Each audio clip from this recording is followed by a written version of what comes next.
Hello, good evening. Welcome to PZ Astro Live. My name is Pierre. I am a tropical Western astrologer, and I just wanted to come on tonight and talk a little bit about the solar eclipse that happened today in Aquarius. Um, so I hope my mic is working, and I hope that you're having a good evening. And what I'm gonna do tonight is I'm gonna talk it's probably gonna be mostly about the mundane impact of this solar eclipse in the United States, and then at the end, I will go through the impact by rising sign just to show you where it might, affect you in your chart. So, let me get started. And if you have any questions, definitely put them in the chat and I will try to keep an eye on questions in the chat. So this eclipse occurred in Aquarius, as I said, in the tropical sign of Aquarius. Now, it is not or was not visible here in the United States. And so typically for mundane charts, you tend to have more impact when the eclipse is visible, kind of like that eclipse that we had in Aries a couple of years ago that crossed the United States, and then the one a few years before that that crossed the United States. But I still think that when you're looking at eclipses, you can still, interpret it. It's still a new moon, so we can still have impact in a mundane chart. So basically, that this eclipse was visible in Antarctica and in the entire continent of Antarctica. And then also it was visible in southern Africa, southern South America, and the southern Indian and Pacific Oceans. So those areas can expect more impact than areas north of that. All right, so let me go ahead and get started. So basically, this eclipse is an annular solar eclipse. So that means that the eclipse, which is a solar eclipse, is the conjunction of the moon and the sun. So it's a new moon. And the eclipses happen when they're near the nodes of the moon. And the nodes of the moon are are points where the path of the moon crosses the ecliptic, which is the apparent path of the sun. And so the closer the sun and the moon get to those points, the more they're aligned with the earth, and that's why you get eclipses, and the more they're aligned with each other. And when you have an annular eclipse, I think this eclipse, I'll show you the chart a little bit later. This eclipse is about 10 degrees away from the north node. And in fact, in this eclipse, the north node is still in Pisces, while the actual eclipse is in tropical Aquarius. So I always think that eclipses like this have impact kind of where the node is and also where the lunation is. Um, so basically, the way I look at eclipses, or one of the things that I've been playing with, because I have been looking at a lot of older texts to get more. It's like the astrology from a long time ago is those people had more, let's say, I was let's just say that they collected a lot of data, and so we've lost a lot of it, so I'm trying to go back and look at it. And anyway, with the annular eclipse, there's more light associated with it, so since it's not like a total eclipse, so there may be less of an impact than you have with more total eclipses. And then one of the things that I do is I look at the actual eclipse chart. So I calculate the eclipse chart for Washington, D.C., because this is a mundane chart and you use the capital of whatever country or state or city or town that you want to look at. And for this eclipse chart, and I'll show it to you in a little bit, but the solar eclipse is landing in the first house. So you have the solar eclipse rising, and it's exactly on the ascendant, but it's actually below the horizon. So it's still kind of a night chart. So we're looking at something forthcoming. This is sort of new things rising, new things coming. Um, and since it's in the first house of the chart, we're looking at an identity reboot for the American people. And the other thing is when you lay the eclipse chart over the chart of the United States, and I tend to use what's called the Sibley chart, and that is a Sagittarius rising chart with the moon in the third house in Aquarius. And this eclipse occurs exactly 1 degree after the moon. The moon represents the people of the country, and also it can represent women as well. But so that means that this moon is it's like a almost like a lunar return, so it's starting a new cycle for the people in the United States. um, and then I probably won't talk as much about the overlay of the eclipse into the Sibley chart tonight, but that's another way to look at it. So since the eclipse is falling into the third house, we can expect that there be changes with respect to communication, travel, um, railroads, that news organizations, that kind of thing. So let me just, I have some notes here. So with the eclipse in the first house also has to do with the people's mind. So in the first house in mundane astrology represents inhabitants of the country, their general health, and the collective temperament. So, a solar eclipse here signifies a massive reset in the public mood.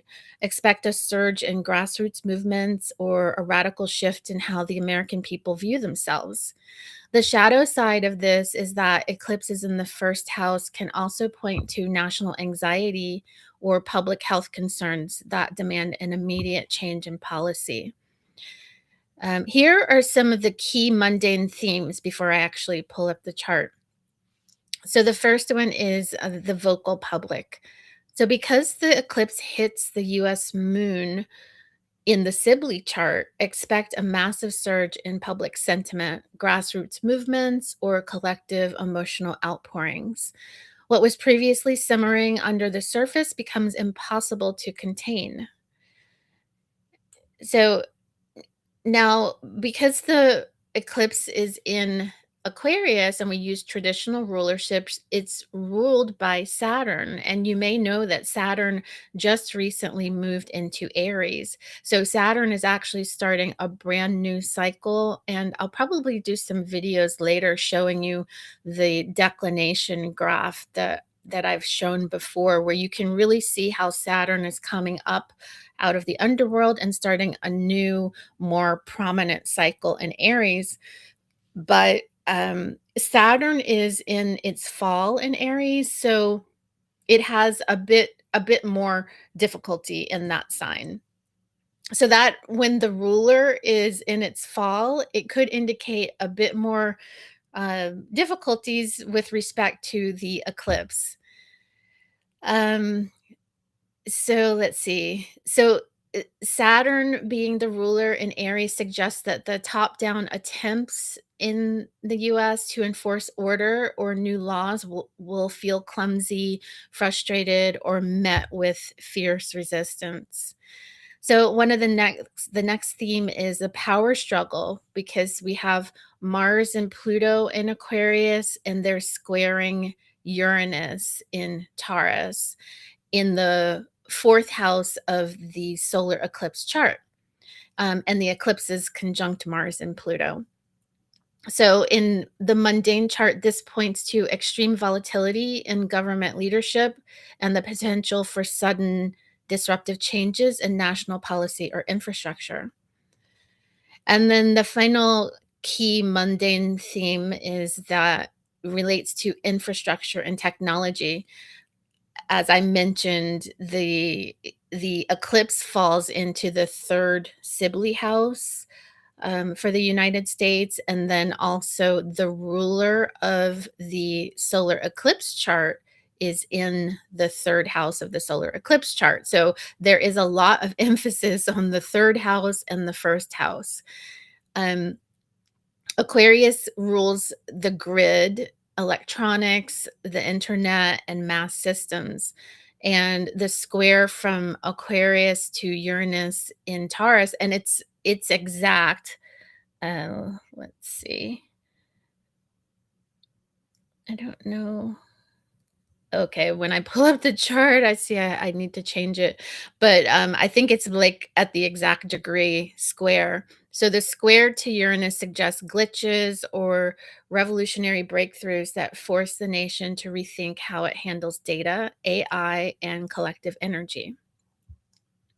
Okay, so let me share the chart, and as I mentioned, I need to let's see. I need to I need to change the view of the chart. I don't know why. Give me a moment because we're missing Uranus. So I just like that chart though because it has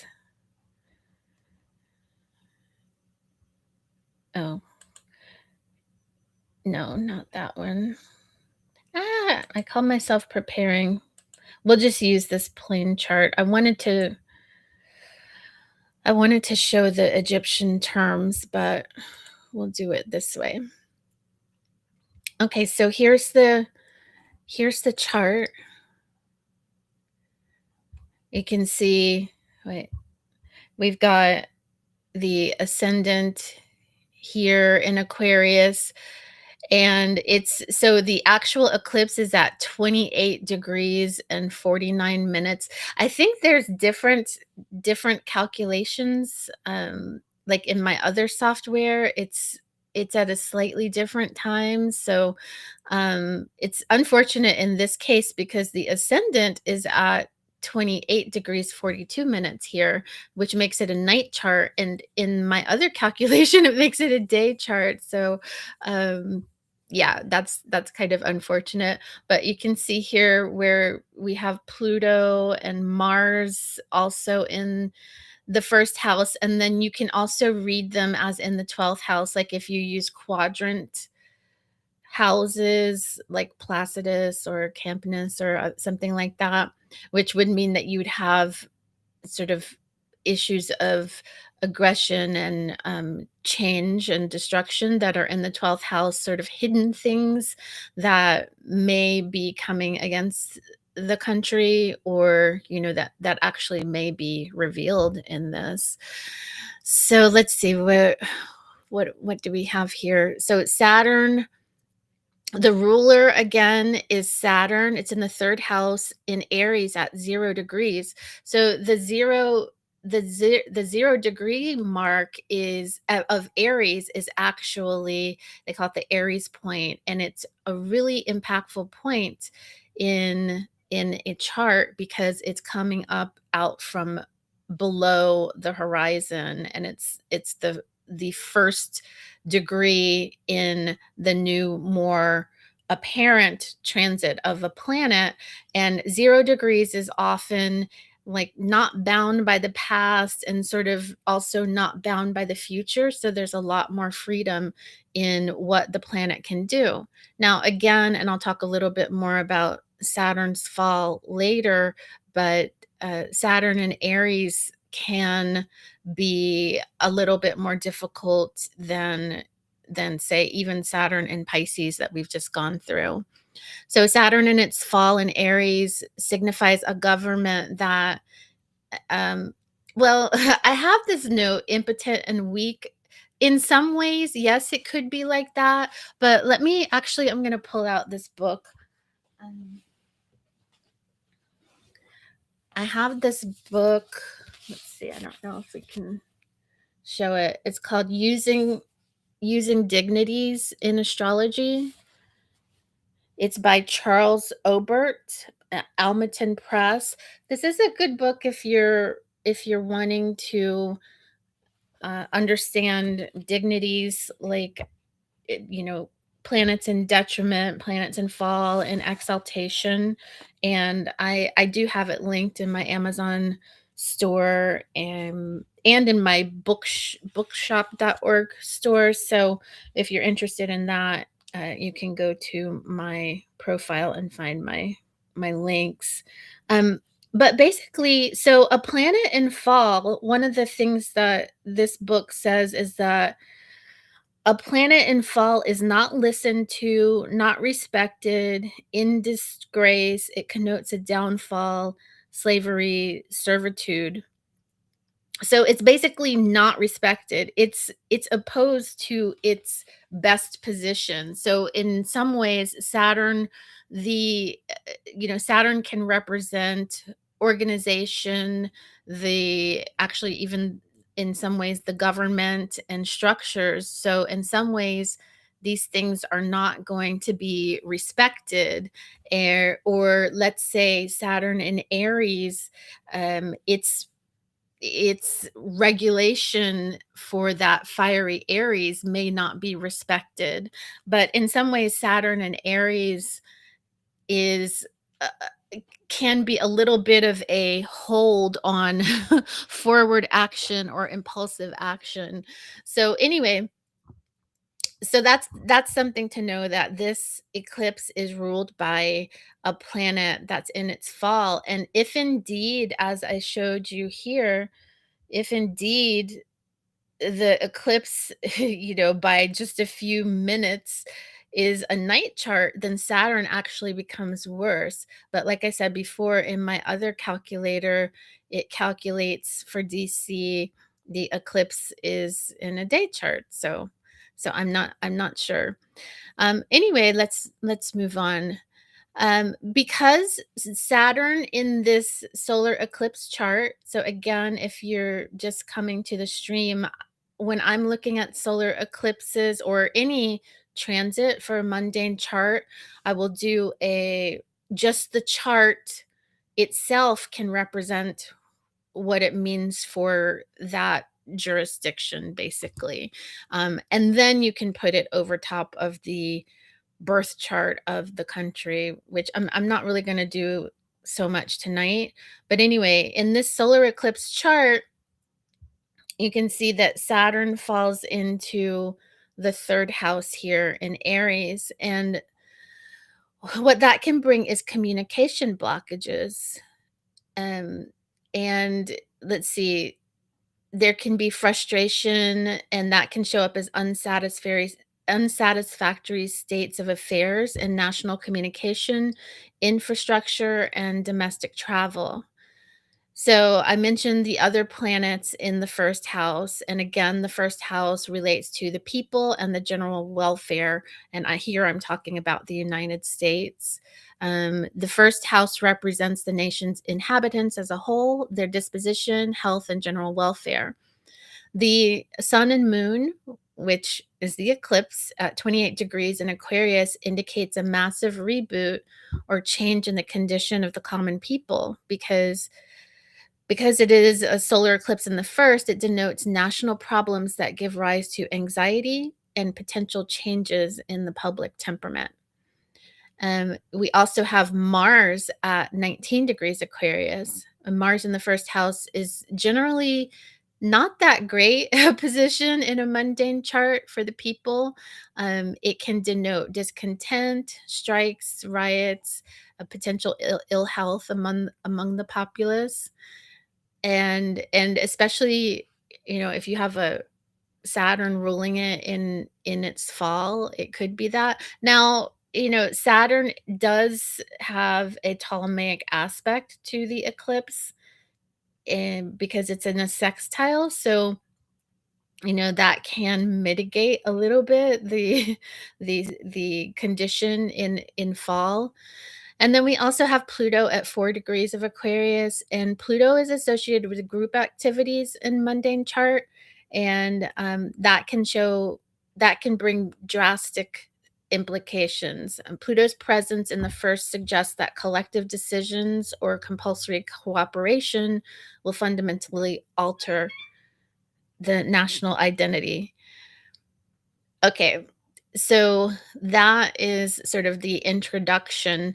Let's go in a little bit deeper and go in again a little bit deeper by planet in the houses. So the other interesting aspect of this eclipse is that Venus, and I'm looking down because my second screen is over here. So Venus is in excuse me, in Pisces in the second house, exactly conjunct the North Node. So that means there's, even though this eclipse is not really about Venus, it's still going to get some energy there.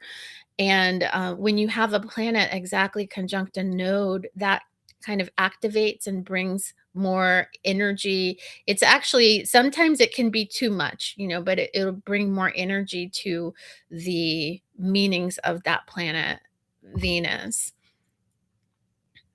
So, so the second house has to do, in a mundane chart, it has to do with national wealth and the treasury. So the second house governs the financial condition of the nation, its revenue, and banks. We also have Mercury there at 16 degrees Pisces. Now, Mercury is also in its fall there. So, things having to do with Mercury may not work quite as well. So that can even have to do with information and messaging. So let's see, Mercury here denotes changes in financial affairs for the country. When it's in afflicted as it is in Pisces, it indicates potential losses through fraud, theft, or sharp practices in the money market. So there could be, you know, difficulties related to the country's finances. But again, we have Venus there, which kind of mitigates things and brings, especially if this is a night chart, it soothes things in the area of the country's finances. And it's traditionally favorable in the second house, signifying an increase in receipts. Um, and Venus is also exaltated in Pisces, so it will have actually even higher positioning in that sign. So it may have more ability to bring the significations of Venus to the second house, having to do with the country's wealth. So it could denote temporary benefits to the nation's finances or an attempt at financial relief for the country. And again, if you're just coming to the stream or you're just jumped in this part of the video, I'm talking about the United States here.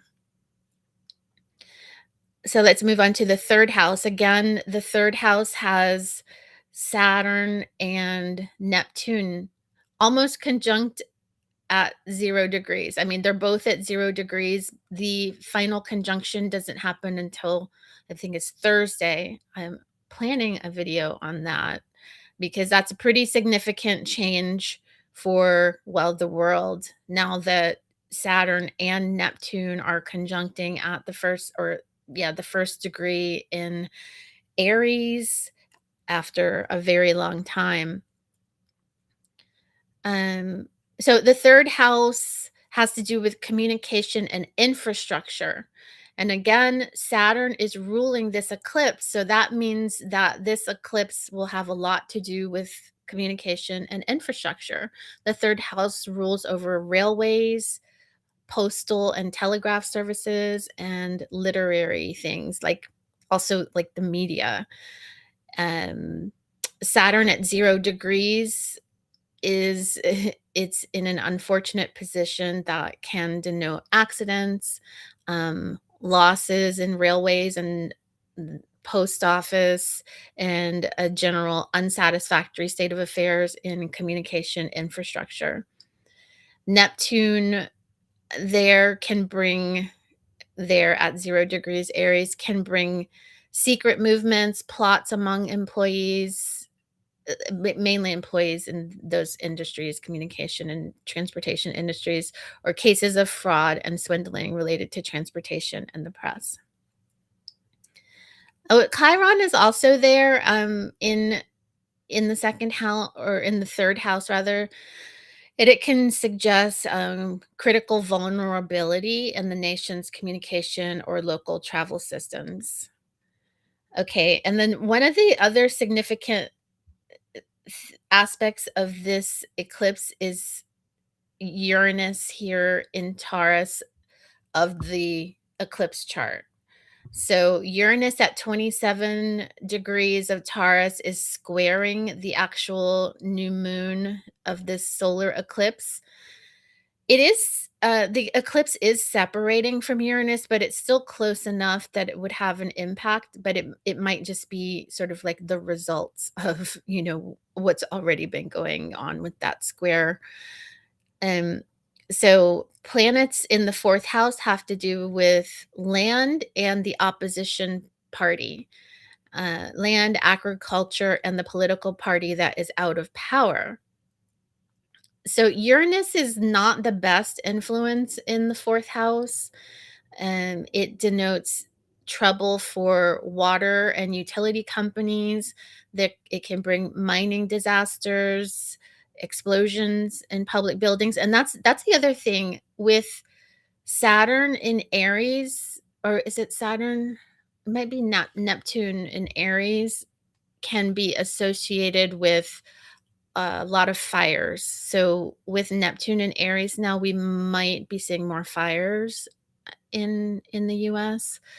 But anyway, it also Uranus in Taurus in the fourth house also indicates a highly disruptive and radical opposition party, the opposition party to the government, which I think we see that. Okay, so the next house, we have Jupiter still in Cancer right now at 15 degrees in the sixth house of this solar eclipse chart.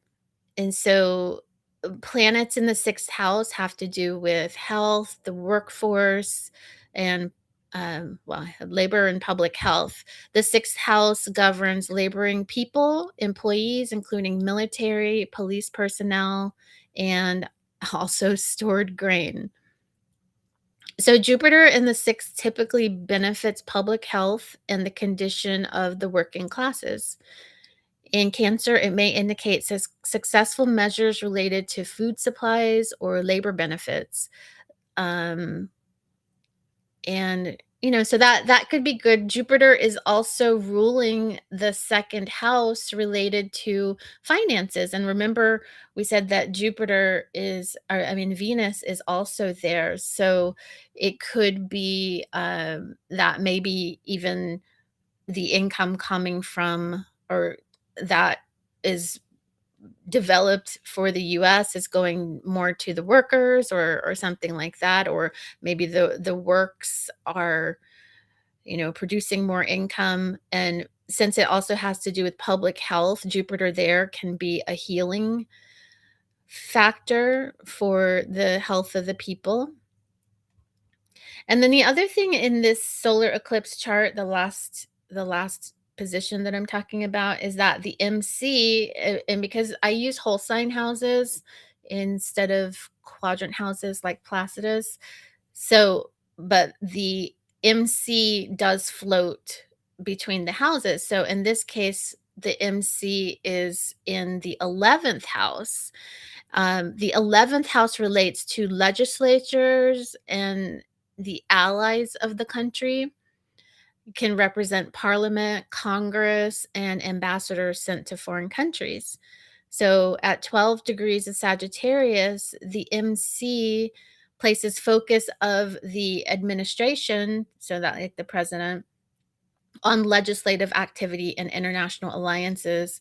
And I believe there's another chart I have coming up. I can't remember which one it is that I'm going to be talking about in another video.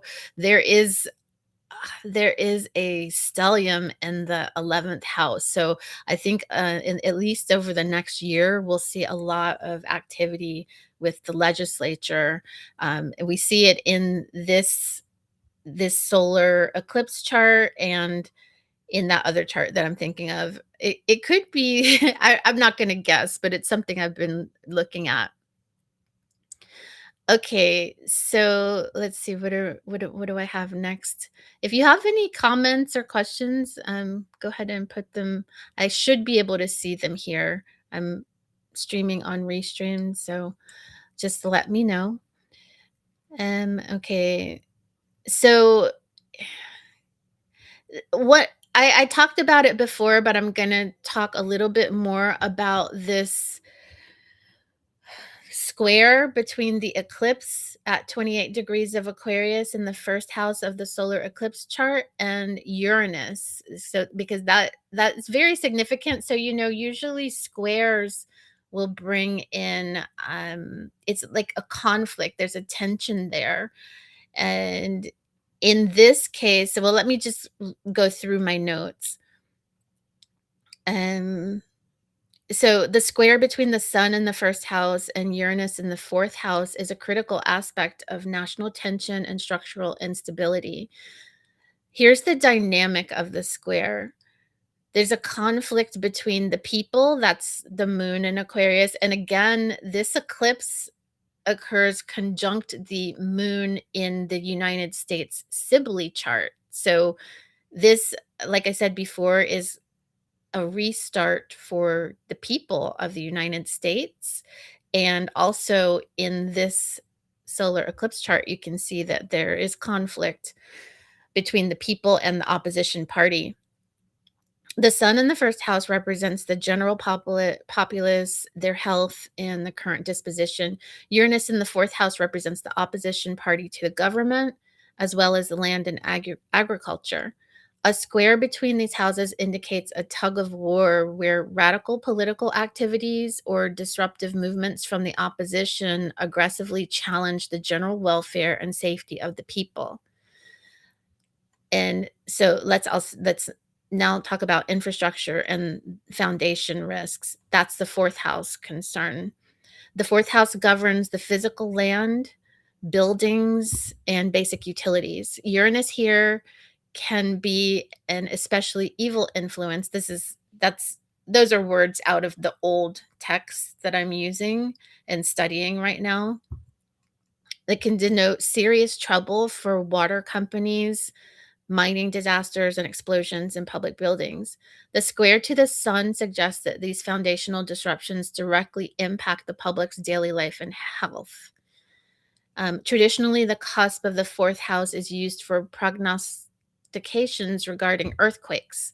Yeah, Uranus, Uranus and Taurus is often associated with earthquakes, especially around eclipses. Because Taurus is Earth, and Uranus is sudden things, shocking things.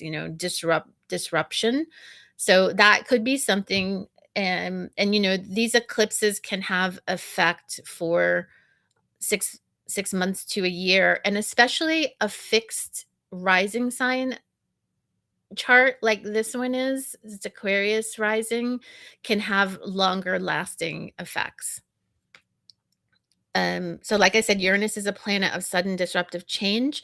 The square to the eclipse increases the risk of catastrophic geological events or sudden violent storms that threaten the homes of the people.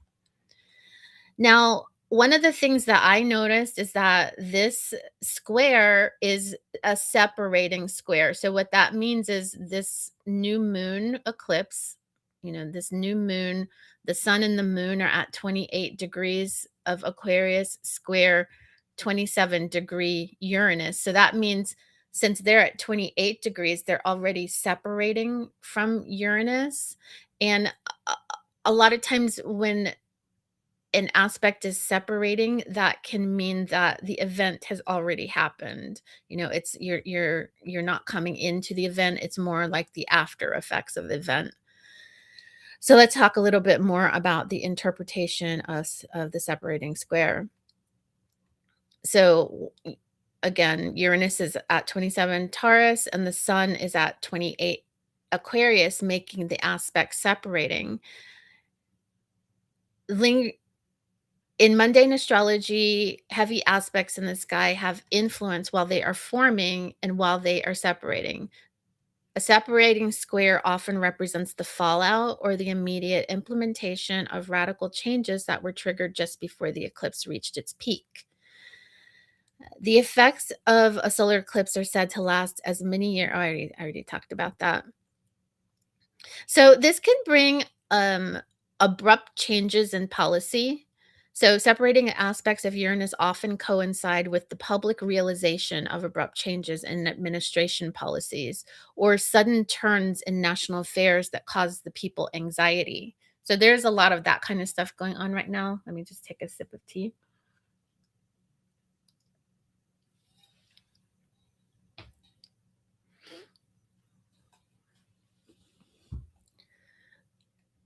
And let's see. So I talked a little bit about the rulership of Saturn because Saturn is in the third house of this eclipse chart and it's in its fall.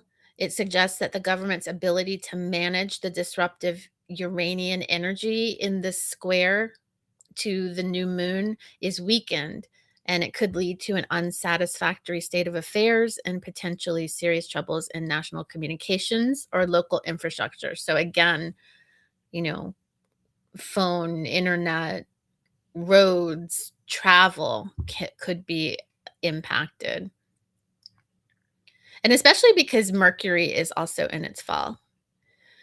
Now, the mitigating factor that I think is important here is what's called the superior square.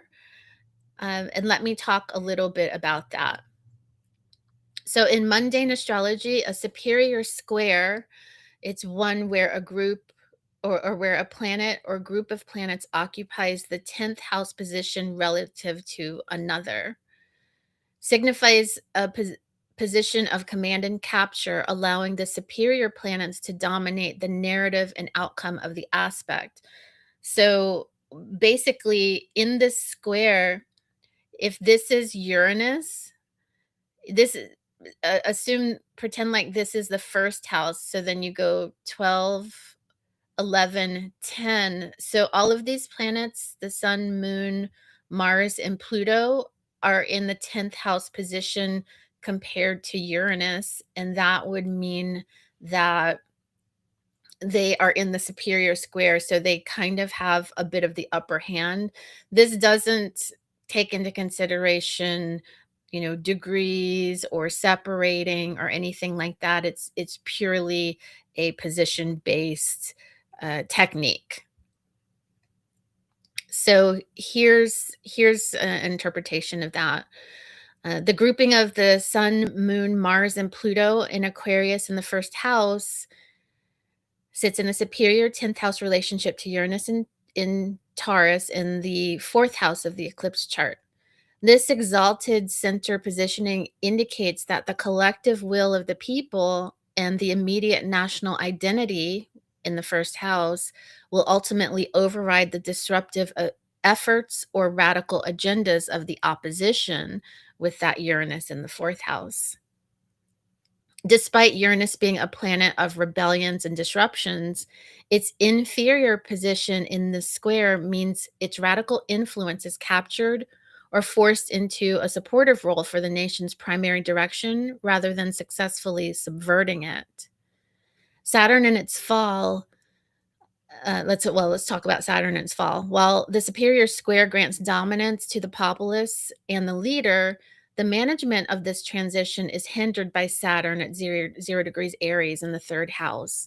Saturn being the traditional ruler of the the Aquarius solar eclipse and also ruling the leader, which is the sun in a mundane chart.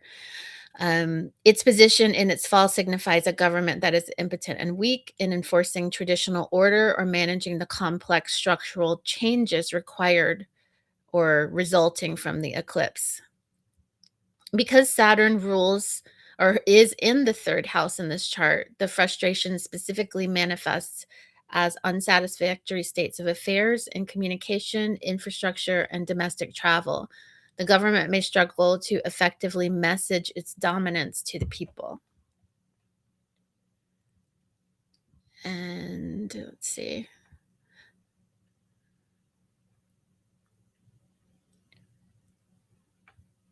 Let's see here.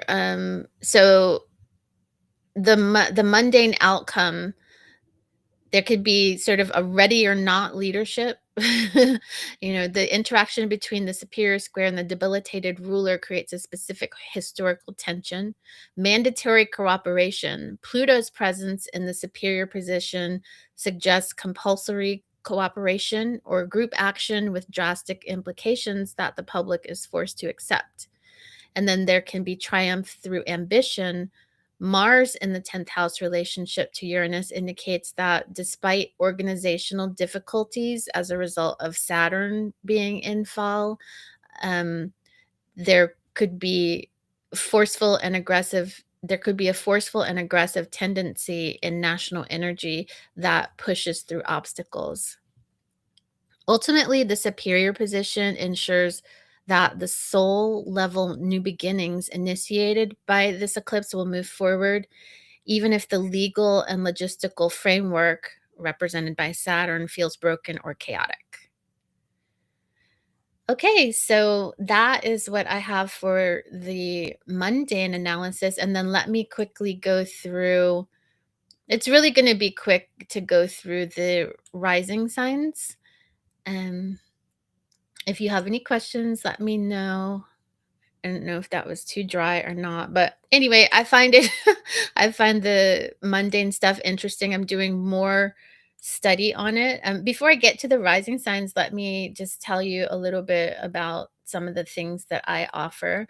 I do offer one-on-one consultations. So if you want to book a reading with me, you can do that by going to pzastro.com or links.pzastro.com, or you can use the QR code here.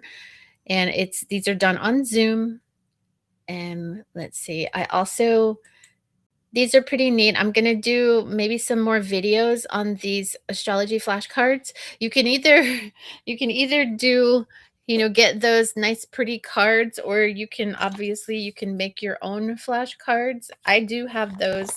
Um, I have those. Those are pretty cool. You can get those, and they also have some other types of cards, and I'll talk about those later. But they help you study and remember things.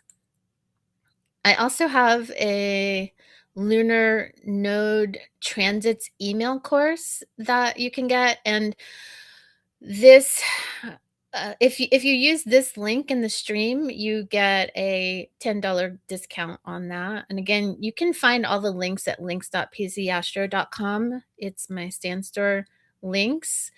So that's something. This course, it has a lot. The cool thing about that course is these reflection sheets that take you through. I show you how to find out all of your past lunar transits, like lunar return, lunar reversal, lunar square, or nodal return, nodal reversal, nodal squares. I have some reference sheets so that you can analyze what that means for you, and also analyze what future ones might mean. So it's pretty cool course. And then I don't have it yet. I am working on another lunar nodes course that I will post on YouTube it's going to be a free course. YouTube has courses, so be on the lookout for that as well. And then finally, I have this really cool thing. If you are really into analyzing your own transits or synthesizing your own transits, you know how sometimes it's like, at least for me, it's like you have a lot of keywords, and then you're like, okay, sometimes you just use the same blending of the keywords all the time, and it gets kind of dry. And the other thing, a lot of the regular apps that give great transit readings, they don't actually go to the further step of where the final outcome, like based on houses, might be. So this app, and if you look on my page, or I don't know how they call it on YouTube, on my channel, you can find, I do have, I think I've talked about this here, the transit engine. It's a web app. It's one time purchase. You don't have to keep a subscription, and it just really, it generates the interpret transits for you. So it sometimes you just reading for it, but it is interesting if you like doing your transits. So you can get that, and this is a live stream discount as well, if you use this particular link here with the QR code. All right, so let me get back to rising signs. All right, so basically, I'm just gonna, I don't know if I need to show the chart. I'll just talk through this right now. So actually, let me, what are we gonna do? We'll do, I don't know. Let's do, I'll at least put the, won't add it yet. Okay, so here with this eclipse, eclipses accelerate destiny. There can be significant endings or beginnings. Um, there's a new start. For this particular eclipse, it will be a new start in terms of long lasting authenticity, in terms of what you pour out from your soul, and that is in complete alignment with your values and what you value. This eclipse at the end of Aquarius, ruled by Saturn, at the beginning of Aries, emphasizes that, because you've got an ending and then a beginning.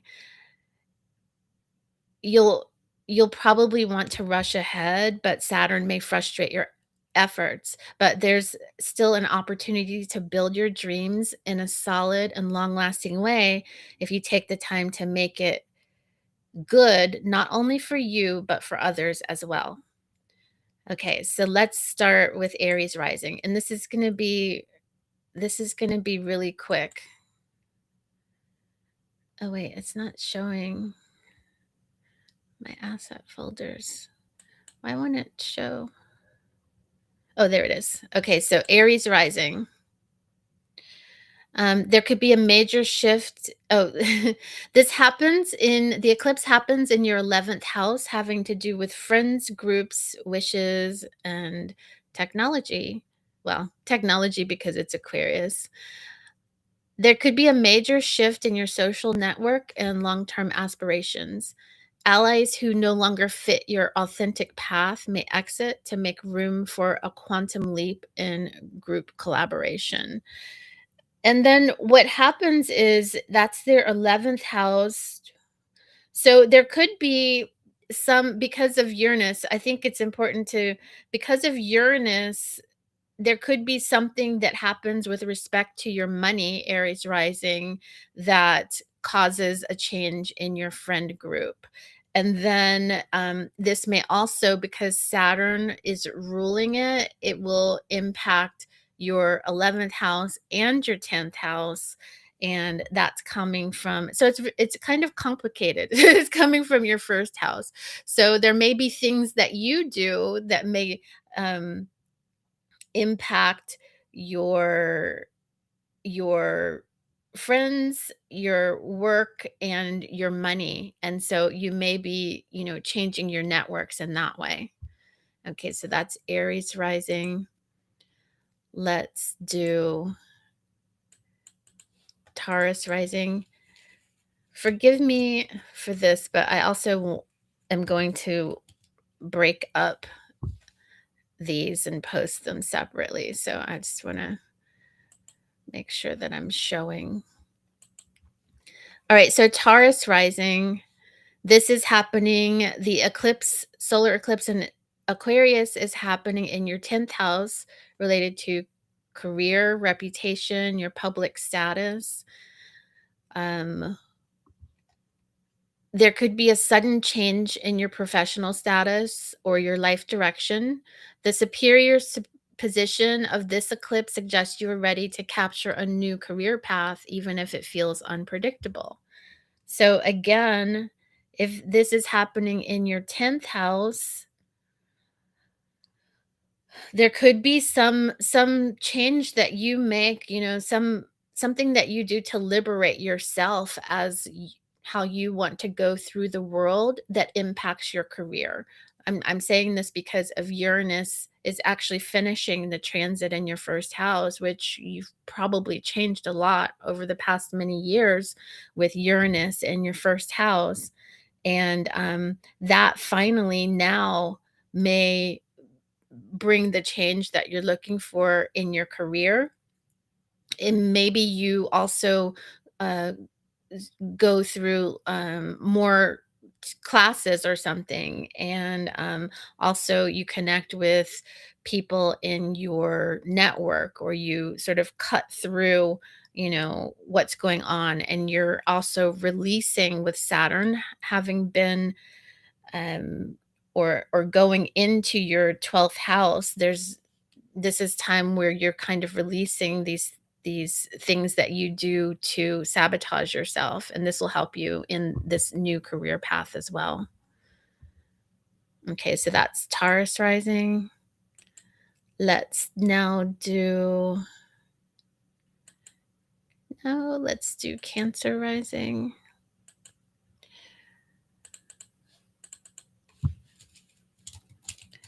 Okay, Cancer rising. Okay, Cancer rising, the solar eclipse in Aquarius is happening in your 8th house, related to debt, transformation, intimacy, shared resources. There could be an intensity regarding shared finances, debts, or psychological patterns.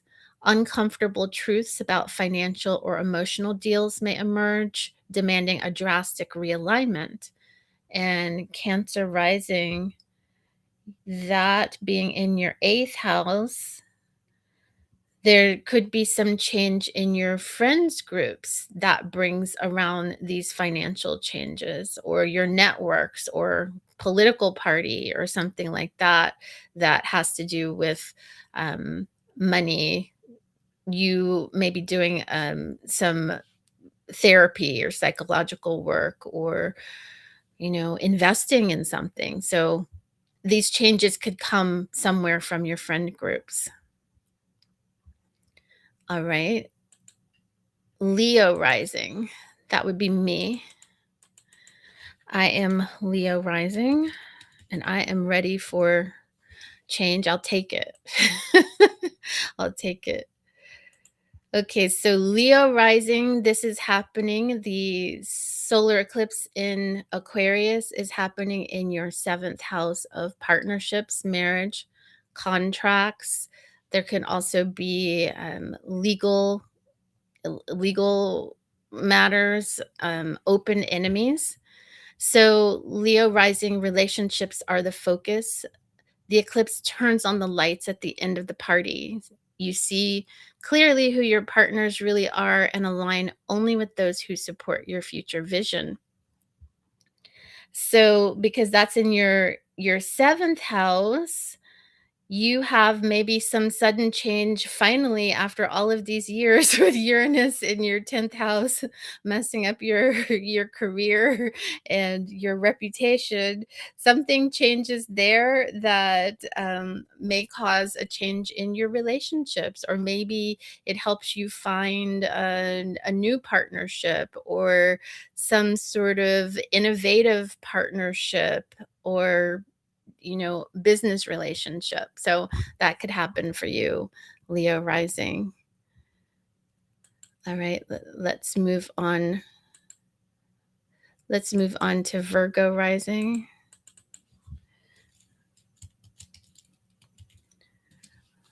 Virgo rising. Virgo rising, the solar eclipse in Aquarius is happening in your sixth house, related to health, daily routine, work, service, pets. A sixth house is also related to slavery, so you might feel like that. Um, anyway, your daily routine and health habits are under scrutiny. Burnout may force you to integrate innovative tools or mindful practices to save your energy. So, Virgo, you have, so that's your sixth house.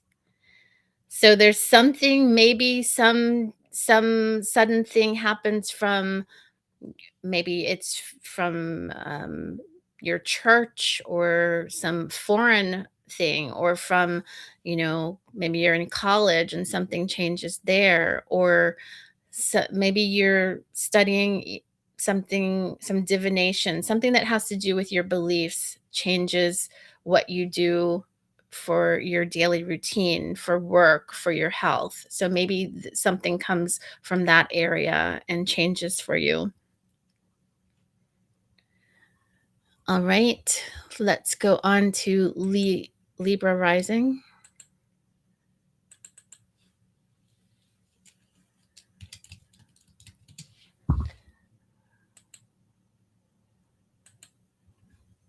Okay, Libra rising. The solar eclipse in Aquarius happens in your fifth house, related to creativity, romance, children, fun, risk, your personal creative expression. So maybe a creative block breaks, or you have a shift in romance. Uh, Vivacious energy enters your sphere of pleasure and creativity. It's time to start a new passion project that showcases your unique talents or connects you with a more authentic spark.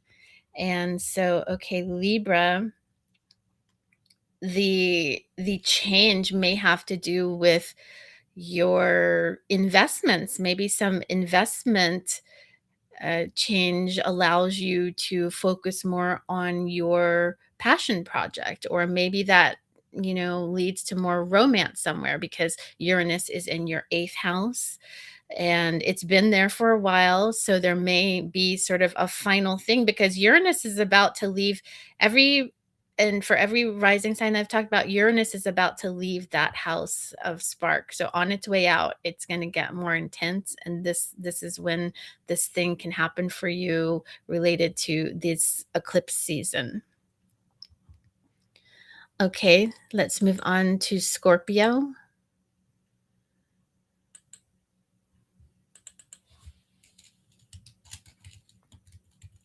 Scorpio rising. Scorpio rising, this solar eclipse in Aquarius happens in your fourth house, related to home, family, roots, real estate, emotion, can also relate to your parents.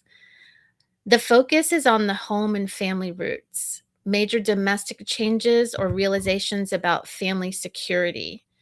You're being asked to optimize your physical surroundings. So, maybe you're changing things around, making it more authentic to you, and seek independence within your domestic sphere. So, Scorpio, that's your fourth house. So maybe some change with respect to a partnership. Maybe you get divorced, or maybe you get married, and that's changing something at home. I mean, that's like really the simple thing. And everybody who's a fixed sign, so Scorpio, Aquarius, Leo, and Taurus, this eclipse is more likely to have more impact in your life, because it's on the angles, at least if you're in the United States. So anyway, yeah, so maybe there's a change in a partnership that causes you to change something at home, or get a fresh start at home. And again, you've got Pluto and Mars down there too. So there's, for Scorpio, there's definitely disruption at home. Um, Although Scorpio is probably used to a lot of that. All right, let's move on to Sagittarius. Done.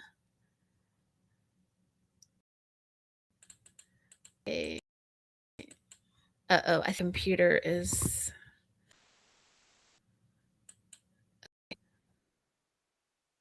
here we go. So my computer is lagging and maybe my stream is lagging. I don't know. Yeah, it looks like. Let me just hurry up.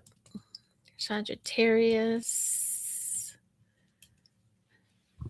Wait, let me put a fan on this computer.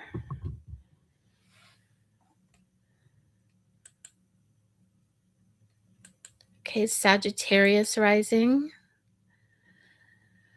Sagittarius, this solar eclipse in Aquarius happens in your third house related to communication, siblings, local travel, skills, your neighborhood. So you could have surprising conversations or a surge in community interest. You may discover new ways of learning or realize that your town no longer aligns with your evolving identity. So yeah, there could be an ending with respect to your local community. And if that is 3, yeah, so maybe there's a change. You're just really wanting some freedom in your everyday life, and maybe that means that you change communities, or maybe you learn a new skill, or maybe you reconnect or separate from a sibling or something like that. Maybe you find new groups in your community, new forward thinking groups, um, something like that. Of course, with Sag, you may organize something there. All right, let's go on to Capricorn rising. I know I keep showing and not showing.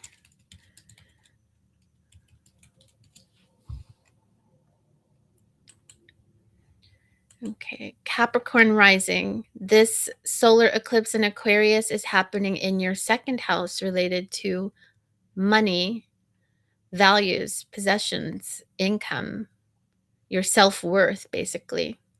This is a reset for your values system and income. Unconventional ways to earn money, perhaps through technology, emerge as you rethink your security. Look for unexpected financial opportunities, perhaps linked to humanitarian efforts or innovative technology. So, so maybe there's a change, Capricorn, with your children. Something happened. Maybe a child leaves the home and you have a new start with respect to your income, or maybe you are able to start focusing more on the things that are important to you, or maybe you have some new tech passion project that brings you income. There could be something like that. There's definitely some sort of change. You may have to spend some money for some passion project or a hobby or on your child, or something like that, Capricorn. All right, so let's go on to Aquarius rising.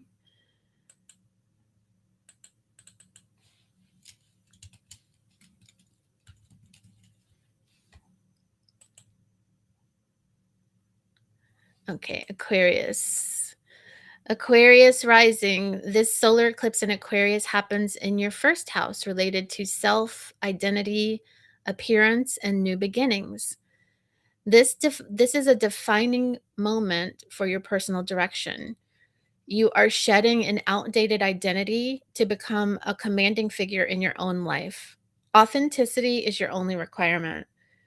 You shed an outdated identity and begin an entirely new chapter of self-expression. So, and you've probably been working on that, for quite a while.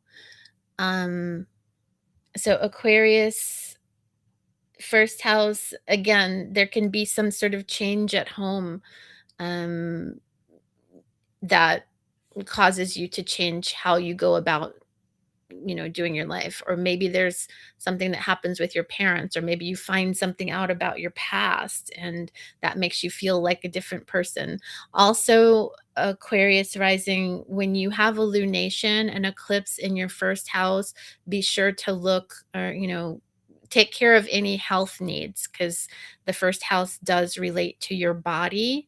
And there's a lot going on now, and you probably have been feeling this since Pluto came into your first house, but you've got, there's Pluto, Mars, and this new moon in your first house. So you could also have a new beginning for some health issue that you've been having.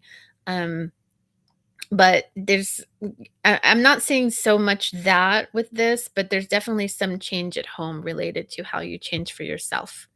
And then finally, let's do Pisces rising. If my computer can make it through. Pisces.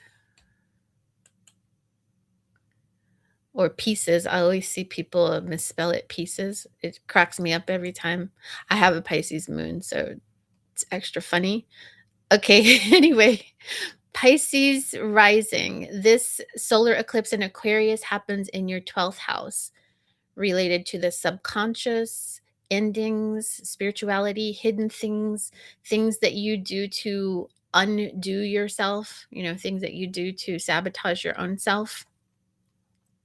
So, this is a period of self emptying. You are releasing old mental debris and conditioned habits, creating space for a more truthful spiritual flow. A peek under the surface of your subconscious motivations. Well, this will offer you a peek under the surface of your subconscious motivations. This is a time to confront inner anger or maladaptive behaviors with love, clearing the way for spiritual maturation.